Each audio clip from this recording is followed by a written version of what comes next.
അട്ടപ്പാടിയിലെ വിജനമായ ആ തോട്ടത്തിൽ ഇരുട്ട് വീണ് കഴിഞ്ഞാൽ പിന്നെ കാറ്റിന് പോലും ഭയപ്പെടുത്തുന്ന ഒരു ഈണമുണ്ട്.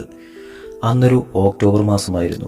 തോട്ടത്തിലെ വിളവെടുപ്പ് കാലമായതുകൊണ്ട് കാവലിനായി തോട്ടത്തിലെ ചെറിയൊരു ഏറുമാടത്തിൽ ഇരിക്കേണ്ടി വന്നു. ആ രാത്രിയിലുണ്ടായ അനുഭവം ഓർക്കുമ്പോൾ ഇപ്പോഴും നെഞ്ചിലൊരു മിന്നൽ പായും. രാത്രി കൃത്യം 12 മണി കഴിഞ്ഞു കാണും. ഏറുമാടത്തിൽ ഒരു ചെറിയ മണ്ണെണ്ണ വിളക്കിന്റെ വെട്ടത്തിൽ ഇരിക്കുകയായിരുന്നു ഞാൻ. പെട്ടെന്നാണ് കാടിന്റെ സ്വാഭാവിക ശബ്ദങ്ങളെല്ലാം നിലച്ചത്. ചീവീടുകൾ പോലും പാട്ട് നിർത്തി. തോട്ടത്തിന്റെ തെക്കേ അതിരിലുള്ള വലിയ പാലമരത്തിന്റെ ചുവട്ടിൽ നിന്ന് ഒരു നേർത്ത ശബ്ദം കേട്ടു തുടങ്ങി. ഒരു ചിലമ്പിന്റെ ശബ്ദം. ആദ്യം വിചാരിച്ചു കാറ്റിൽ ഇലകൾ അനങ്ങുന്നതാണെന്ന്. എന്നാൽ ആ ശബ്ദം പതുക്കെ പതുക്കെ ഏറുമാടത്തിന്റെ അടുത്തേക്ക് നടന്നു വരുന്നത് പോലെ തോന്നി. കാൽവെപ്പുകൾക്ക് നല്ല ഭാരമുണ്ടായിരുന്നു. ധൈര്യം സംഭരിച്ച് കയ്യിലിരുന്ന വലിയ ടോർച്ചടിച്ചു നോക്കി. പക്ഷെ വെളിച്ചത്തിന്റെ പരിധിയിൽ ഒന്നും പെട്ടില്ല. ടോർച്ച് ഓഫ് ചെയ്തതും ആ ശബ്ദം ഏറുമാടത്തിന്റെ തൊട്ടു താഴെ എത്തി നിൽപ്പായതുപോലെ തോന്നി. പെട്ടെന്ന് ചുറ്റുമുള്ള അന്തരീക്ഷമാകെ തണുത്തുറഞ്ഞു. എന്റെ ശ്വാസം പോലും പുകയായി പുറത്തുവരുന്നത്ര തണുപ്പ്. വന്യമായ ആ കാട്ടുപ്രദേശത്ത് എവിടെ നിന്നോ കടുത്ത മുല്ലപ്പൂവിന്റെ മണം പടർന്നു. മണ്ണെണ്ണ വിളക്കിന്റെ വെളിച്ചത്തിൽ ഏറുമാടത്തിന്റെ വിടവിലൂടെ താഴേക്ക് നോക്കിയ ഞാൻ ഭയന്നു വിറച്ചുപോയി. നീളമുള്ള ഇരുണ്ട ഒരു നിഴൽ രൂപം. അതിന്റെ തലമുടി കാറ്റിലെന്ന വണ്ണം വായുവിൽ ഒഴുകി നടക്കുന്നുണ്ടായിരുന്നു. ഭയം കാരണം എനിക്ക് ശബ്ദം പുറത്തു വന്നില്ല. ഒടുവിൽ മനസ്സിൽ ദൈവത്തെ വിചാരിച്ച് കയ്യിലിരുന്ന ഇരുമ്പോടി തറയിൽ ശക്തമായി അടിച്ചു. "ആരാടാ ഇവിടെ?" എന്ന് സർവശക്തിയുമെടുത്ത് ഉറക്കെ ചോദിച്ചു. അടുത്ത നിമിഷം ചെവി പൊട്ടുന്നത് പോലെയുള്ള ഒരു സ്ത്രീയുടെ പൊട്ടിച്ചിരി അന്തരീക്ഷത്തിൽ മുഴങ്ങി. ആ ശബ്ദം തോട്ടമാകെ പ്രതിധ്വനിച്ചുകൊണ്ട് ദൂരേക്ക് മറഞ്ഞു. ചിലമ്പിന്റെ ശബ്ദവും പതുക്കെ ഇല്ലാതായി. പിറ്റേന്ന് രാവിലെ തോട്ടം ഉടമസ്ഥനോട് കാര്യം പറഞ്ഞപ്പോഴാണ് അറിഞ്ഞത്, വർഷങ്ങൾക്ക് മുൻപ് ആ പാലമരത്തിന്റെ ചുവട്ടിൽ വെച്ച് ദുരൂഹ സാഹചര്യത്തിൽ മരിച്ച ഒരു സ്ത്രീയുടെ കഥ. അട്ടപ്പാടിയിലെ ആ ഭയാനകമായ രാത്രി കഴിഞ്ഞ് വർഷങ്ങൾ കഴിഞ്ഞിട്ടും ആ ചിലമ്പുലിയും വന്യമായ ചിരിയും മനസ്സിൽ നിന്ന് മാഞ്ഞിരുന്നില്ല. പക്ഷെ വിധി എന്നെ വീണ്ടും അതേ തോട്ടത്തിലെത്തി. ഇത്തവണ തനിച്ചായിരുന്നില്ല. എന്റെ കൂടെ കാര്യങ്ങൾ നിസ്സാരമായി കാണുന്ന കൂട്ടുകാരൻ പ്രകാശനുമുണ്ടായിരുന്നു.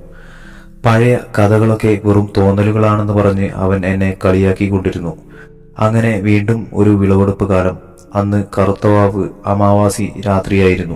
അന്ന് രാത്രി ഏറുമാടത്തിലിരിക്കുമ്പോൾ വല്ലാത്തൊരു അസ്വസ്ഥത എന്നെ പിടികൂടിയിരുന്നു.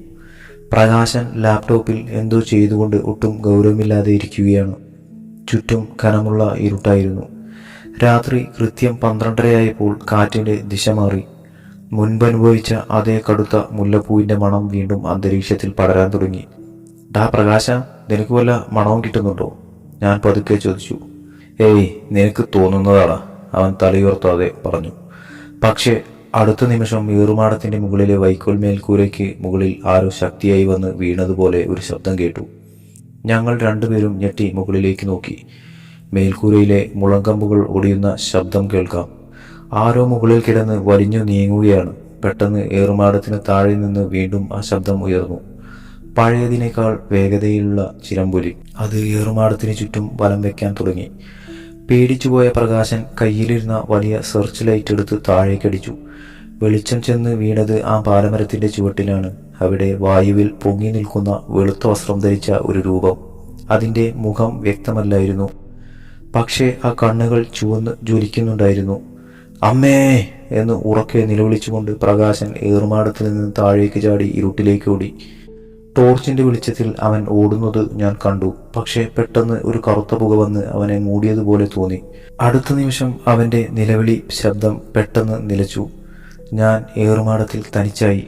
താഴേക്കിറങ്ങാൻ ഭയം. മുകളിൽ മേൽക്കൂര അനങ്ങുന്നുണ്ട്. താഴെ ചിലമ്പുലി കേൾക്കുന്നുമുണ്ട്.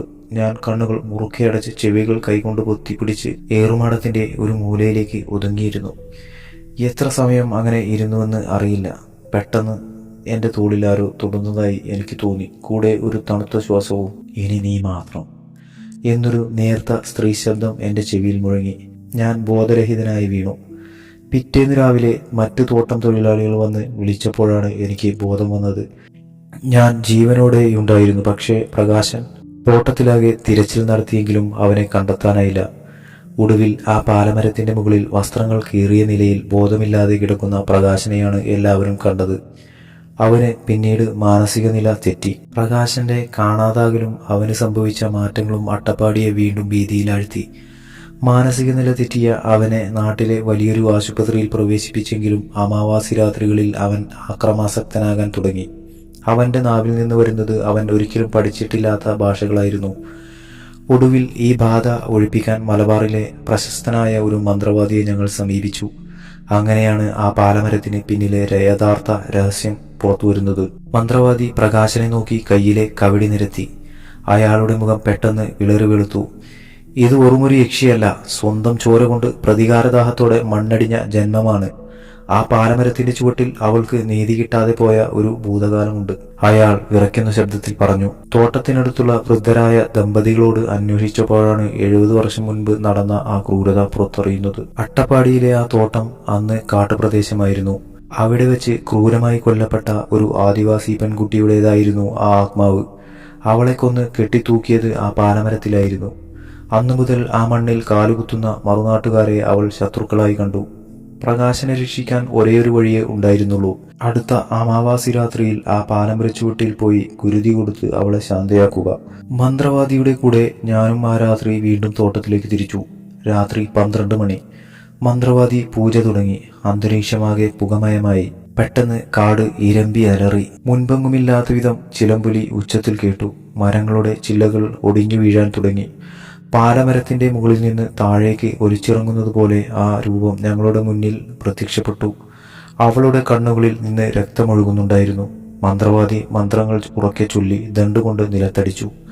പക്ഷേ ആ ശക്തി മന്ത്രവാദിയെ ദൂരേക്ക് തെറിപ്പിച്ചു കളഞ്ഞു. അടുത്ത ഊഴം എന്റേതായിരുന്നു.